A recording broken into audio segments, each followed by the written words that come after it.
pour la repèse à Fatio, babengi équilibre politique. Va organiser marche dans un bref délai. Dans la marche, oyo qui prévu pour la marche oyo qui prévu pour le 22, n'a stoppé yango. Vu aussi que je n'ai pas eu les moyens. Les gens ont accepté option en marche. Batu balingaki qui na la marche, mais les gens ne m'ont pas soutenu. Na idée que bandimi na théorie mais na pratique. On devait faire au babengi marche moko monstre au ekokai kozwa partout na Congo. Il fallait que ba traquer za la banderole. Yango ne na lobby na pousse yango dans quelques jours. Mais na tikeli ba autorité a eu de pèse. Ba autorité nanga ya parti. Bal ba koka organisé dans un bref délai manifestation pour na koboya babilongia kala pour na kotelemela batu wana nyonso. Na yango message nanga ya lelo na ngana epsa na presse. Marche tozolinga tosala ezali o babengi voix d'expression. Toyaka na IDPS pour na batu te toyaka pour na idéal. Beaucoup de combattants bakomi pour ba défendre kabatu. C'est ce qui tue les partis. Penamini toyo. Beaucoup de combattants baebi que chômage Kabila tika yango babengi monnaie courante. Bakomi ko sala o babengi trafic d'influence. Na idée que pesanga CV tia photo na yo pesanga $4 au kozwa musala. Je suis en train de dénoncer ça. Nazoeb sa ba combattant bazala éveillé. Musala ekoya na logique des choses selon denga na président. La marche d'aujourd'hui, il y a lundi, ils ont reporté. Je suis entré, il y a côté qui est là-bas, il y a eu des pèses. Pour te dire que Luka Kobon, Kowela et Loko Moroboye, na tikeli bango bal na kana bango, bakoka ko défendre Fati, na o babengi équilibre politique. Et à part ça, na tondi bino botondi, na ndenge bo répondre et j'attends vos questions. Merci. Ma question à Bino. Une série de 5.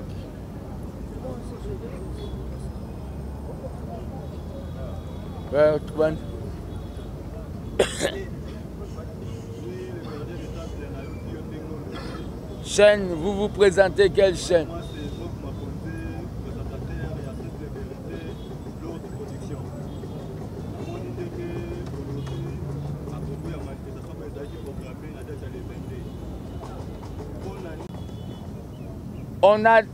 On a commandité les combattants à Batu. Pour tous des sortes de combattants.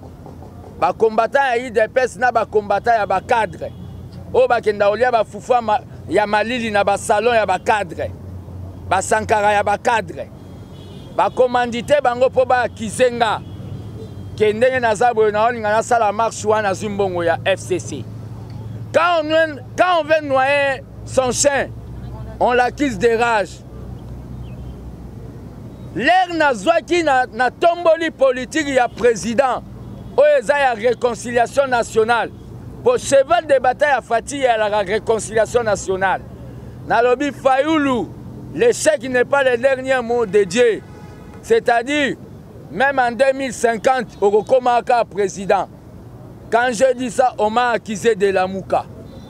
Aujourd'hui, quand je lance une manifestation pour couper cet équilibre politique dans le président, tellement que tous les minoritaires dans le niveau de l'institution, tellement que Nandenge Kabila Atrisaki, on vient de m'accuser que Ndenge Zawana na Zumbongo ya FCC. Yangonde, na tieba tout devant un fait accompli. C'est-à-dire, FCC so ba pesa ngambongo pona sala action moroboye. Na annulé action ngo. FCC se ngambongo nango. Na sengi bato tout balobi ke nga na Zumbongo ya Kabila. Bala ki sata preuve yango place nga na Zumbongo. Ce combat de l'IDPS ne nous a pas permis à Okendo Luka même Bamisale pas ba chinois. Ne nous a pas permis même à Okendo Lukata soko keka baloboza muto IDPS. tozo vivre na o babengi ba difficulté énorme. Na annulé marche, na idée na tala ba o bazolo bake, baza capable ya kosala, soki ba kosala yango. Parce que, et comme yo babengi, c'est pour éviter encore tozonga na o yala y conflit, fils mukoko libanda, ba misu na kati, ba komi ko finganga, mais taxé de tout.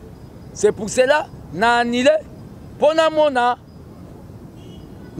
ce qu'ils vont faire. C'est ça on a qu'à répondre. Marche citoyenne, option politique à la mouké, à la soulèvement, atteinte à la sûreté de l'État, coup d'État. C'est-à-dire, marche à biso tozo ça les marches républicaines. Et ça différent, toza la même option té. Bango bazane na butu biso toza na lumière. Nazo mona te que lumière na butu ego sangana. C'est-à-dire place na bango na marche wana ezate. Po bango balingaka ba buka, ba panza, ba piller même ba beta ba tout machette. Biso toza ba non violent. C'était une marche citoyenne pacifique. Bango baza na option ya soulèvement. Ya kokwe sa ba institution ya république toza différent. Une autre question. L'autorité à partir des filles. C'est-à-dire na tikeli bango ba responsabilité. Oh bango bazolo ba ezaka ya bango. C'est-à-dire mais dans un délai, dans un bref délai.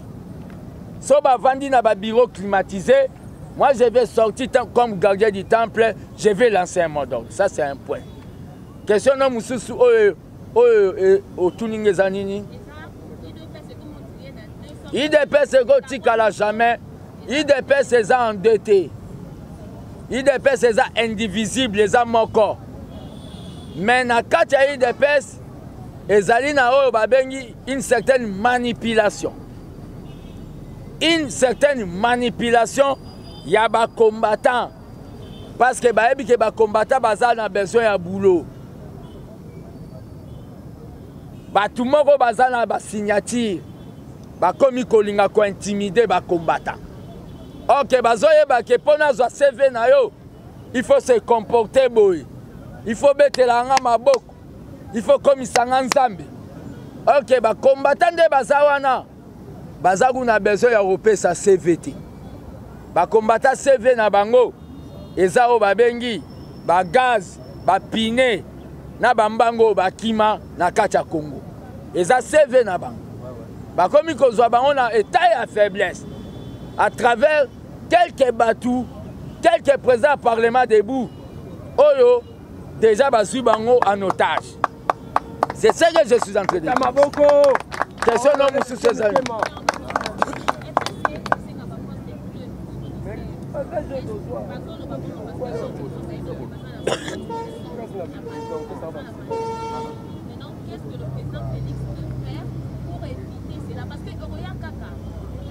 De faire quelque chose. C'est à nous la base de faire quelque chose. La base doit faire pression. La base va... C'est la base quand la base, le FCC a perdu la base. Si le FCC maintenant commence à amener de l'argent à Katia IDPS pour manipuler quelques cadres à IDPS, va étouffer l'action de la rue. C'est le FCC. C'est le FCC. Balingi ke IDPS comme à Palou. Mission FCC Yangwana. Batu babenga à travers le monde. Batu bele bazobanga la même vie nanga. Na idée que makambo nga na zolo bazomona ngo c'est trop dangereux par rapport ndenge batu bamona Kabila za danger ok nga na mona Kabila ça comme mbwa kopal. C'est le FCC. Mais nazolo bana bato FCC tout simplement. Baeba ke o bazo rêver wana etika o salamate. Soki tomoni gouvernement mona babilongi ya ba miyibi. Gouvernement na ekozala mal à l'aise na mboka o. Alliance nini o président Salana bango ba laksa biso notango alliance. Alliance wana eza constitutionnel te. Alliance wana eza o babengi constitutionnel te.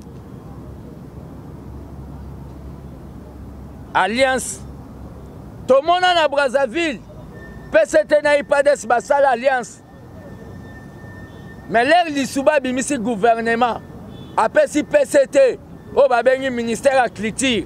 Après si bango ministère environnement, na sport. Information bima na 12h, 12h30. PCT réagit et lobby que une coalition. Mais FCC Makambo Basali, qui est le chef de la coalition FCC Cash, c'est celui qui est en exercice, c'est Fati. Mais bango on est en coalition, mais Hermo Bazoben dans la Makam na bango, il y a FCC comme coalition. S'il vous plaît, c'est pas, vous n'avez pas le monopole des questions. Il y a des questions. Le gouvernement en question, la coalition en question entre FCC, Nakota Laka Sénat, place Nabiso Zawapi. Ce sont des gourmands, démontrant même Nabana Nabango Mo Babahat. Et la coalition, moi personnellement, dans la marche, Oyekoya dans un avenir proche, Togosenga abolition nango. Pour nangai coalition wana, ça met les Congolais mal à l'aise. Ça met tout Congolais mal à l'aise. Question. Nazo bundisa o babengi gouvernement. Et ça parce que tu vivant dans la dictature rebelle, hein. Yango de tout le monde en marche, et ça n'est pas non. Marche et ça, babengi mungongo. Et ça parmi eux, babengi ba voix d'expression na uta kolobangwana. Donc réponse par rapport à la marche. Et ça, babengi canal les sans voix peuvent s'exprimer. Pour na parlement biso toko tarate. Mais à travers la marche, toko ko s'exprimer. Makambo sous sotuni les questions sur Kabila partenaire. Kabila partenaire.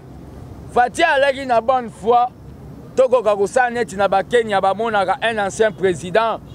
Tout ça neti na ba Ghana. Mais Kabila alaki sinde mauvaise foi.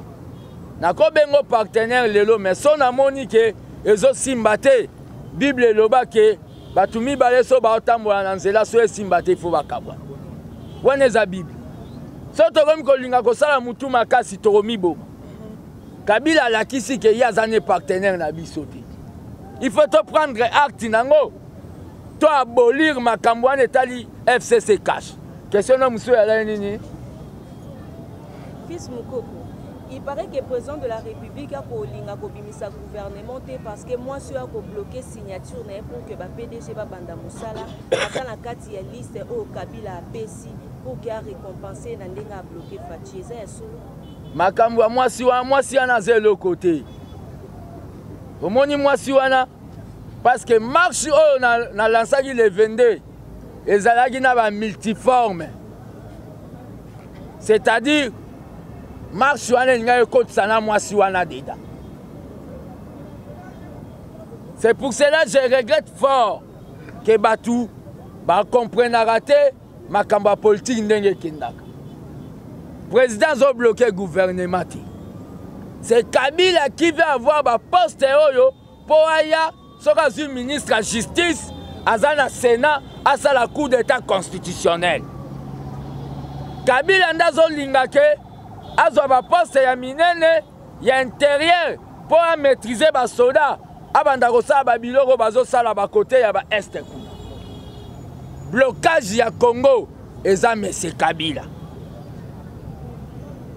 Kabila est sous partenaire na bisote. C'est un président honoraire. Oyo, olia vanda na e. Alinginde sikoyo asuka na boloko. Aza président, aza partenaire na bisote. La cache. Eza nango gravité. Et pe si bisoni. Et pe si biso lokota. Donc, tu as sacrifié parti Mobimba Nicolas, vice-président et Assemblée nationale.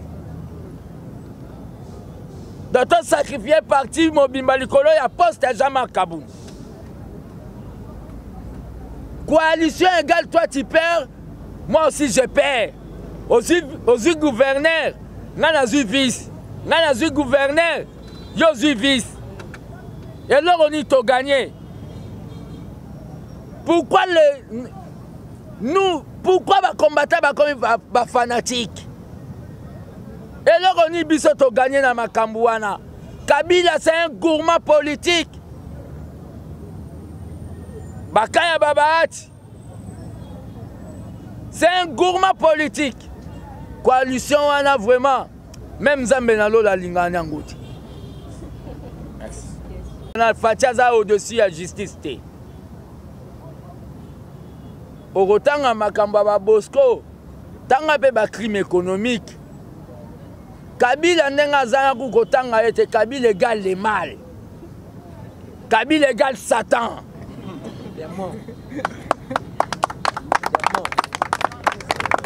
Penazoye bisabato ba Olanda bémission. Ne m'appelez pas pour m'intimider, me demander ma sécurité. Est-ce que vous avez la sécurité? Wow. Wana bolinga boko tsanga kobanga. Je suis prêt pour la mort pour mon pays. Ça, je l'ai dit. Si tu veux m'appeler pour me dire que aux la sécurité, ça, au ligno vacciné na kobanga. Je n'ai pas peur de Kabila. C'est pour cela que je marche en ville Naza très tranquille. Si vous avez peur, gardez votre peur chez vous. Kabila, c'est le mal du Congo. Nous devons nous débarrasser de Malouana. Je trouverai mal ceux qui se payent pour les Kabila, président Fati, Alobakeba Tikaye. Non, non. Il faut livrer. Merci. Merci. Je prends des personnes. Merci. FCC Azao Babengi, partenaire Yamabe. Ezali kita ya bato Yamabe. Bato bazomona intérêt na bango. Ba poche na bango bakomona jamais. O Babengi, le peuple d'abord. Nani azana simananga. Ha. Muto ana simananga. Eza esprit o bakunda na selewa. Le docteur Etienne Tshisekedi Ndazana Simana. Nazwa qui ba enseignement na est très bien. C'est-à-dire yenda zana Simana. Je suis Nazamutu ya famille Moroboye. Oh, famille Zanga Griffe. C'est-à-dire na sala combat pour na mona qu'il y a injustice sociale na mboka o. Peuple nyonso ya diaspora. Bazape na simananga o ba comprendre makambo peuple congolais o yazo souffrir o yazo mela ba maya mabulu o ya koma ko vivre na délestage bazape na simananga. Merci. Je prends la dernière question. Ba uta ba diaspora o totika ko mona bango te panda to banda ko bunda ba diaspora toyebi bango fait ba diaspora ya ba Bolivie ya ba Costa Rica. Des aventuriers Fatia Pesambongo nyonso po basale loko ana mbala moko. Basali bongo po bafingisa mokonzi ya mboka. Yango nde nazoloba. Les ennemis du peuple, ce sont les conseillers du président, les fameux conseillers.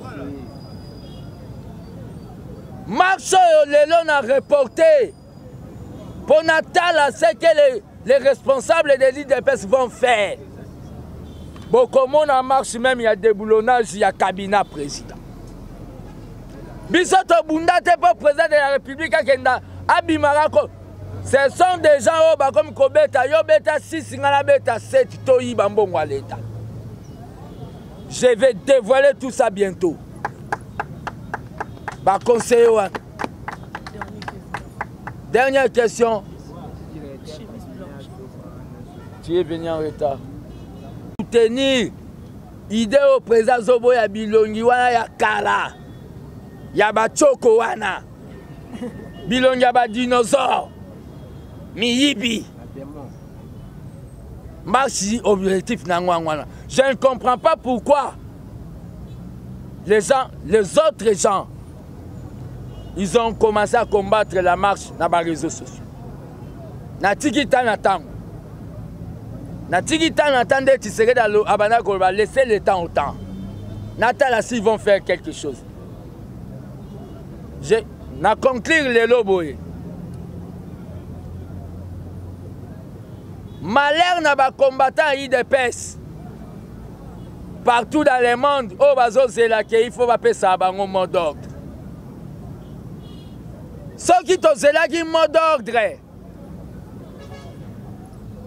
Mais to kenda parler du peuple était mais lelo ba fingela président Félix ata maman naï.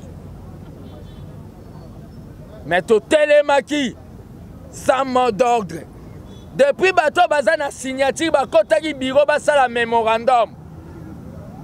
Ba oumela lokola bazo comme un livre d'or à Gizenga. Tout le monde a dit trop c'est trop, tout le monde a lobby na tongo na parler du peuple. Lelo ba respecta président. Malheur na peuple oyo à cause de la mot d'ordre pour trouver solution na makambo oyo ya ye. Malheur na peuple oyo à continuer à cause de la subordonnée à Zelaka mot d'ordre. Na lobi boye, vu que je n'ai pas les moyens, en attendant que na zoba moyen, na tikeli ba konzi ya eu de pes, tamba koka kosala action politique, oyo ya ko soutenir président. Ce qui va sali yangote, dans un bref délai, je vais donner un mot d'ordre, oyo ko kanga Congo nyonso. La salle trêve politique, j'ai dit et je vous remercie.